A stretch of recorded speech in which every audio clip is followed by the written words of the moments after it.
Hi friends, அஸ்ஸலாமு அலைக்கும். Welcome to my channel. இன்றைக்கி நம்ம சேனலில் 10 நிமிஷத்தில் செய்யக்கூடிய ஒரு பிரேக்ஃபாஸ்ட் ரெசிபியை தான் பார்க்க போகிறோம். இப்போது நம்ம வீடியோக்குள்ளே போகலாம்.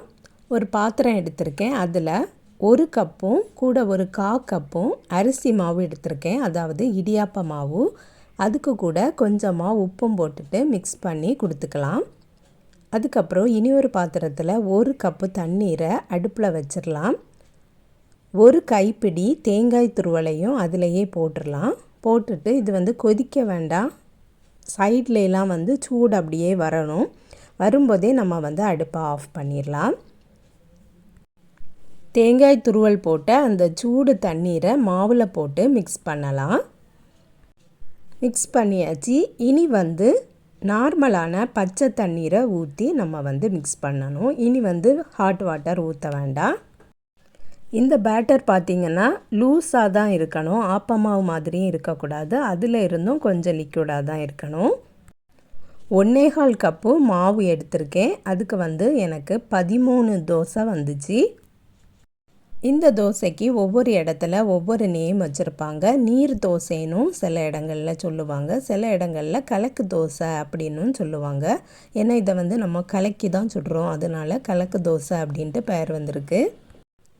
கொஞ்சம் கொஞ்சமாக தண்ணியை ஊற்றி இந்த அளவுக்கு நம்ம மிக்ஸ் பண்ணி எடுத்தாச்சு. மாவை பார்த்தாலே தெரியும், நல்ல லிக்விடாட்டி இருக்குது. இப்படி இருந்தால் மட்டும்தான் இந்த தோசை நல்லா இருக்கும்.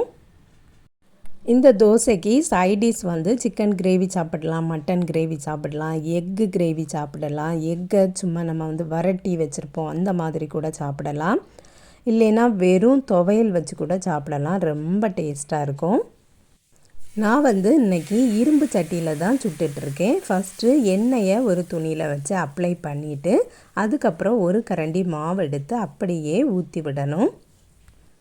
தோசை மாதிரி நம்ம கரண்டியிலேயே அப்படி தேய்ச்சி விடக்கூடாது இந்த தோசையை.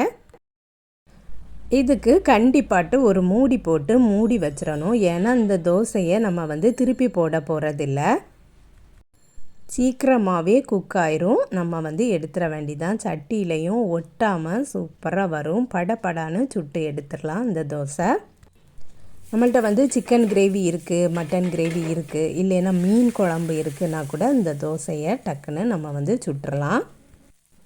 சில பேர் இதில் தேங்காய் போடாமல் சும்மா தண்ணீரை ஊற்றி கூட மிக்ஸ் பண்ணுவாங்க. ஆனால் தேங்காய் போடும்போது ரொம்ப டேஸ்ட்டாக இருக்கும். இந்த தோசையை சூடோடி தான் சாப்பிடணும் அப்படின்ட்டு இல்லை, நம்ம சுட்டுட்டு ஹாட் பாக்ஸில் வச்சுட்டா கூட அது அப்படியே சாஃப்டாகவே இருக்கும். நம்ம சேனலில் ஈஸியாட்டு செய்யக்கூடிய பிரேக்ஃபாஸ்ட் ரெசிபி போட்டுட்ருக்கேன், ப்ளேலிஸ்ட்டில் இருக்குது, செக் பண்ணி பார்த்துக்கிடுங்க.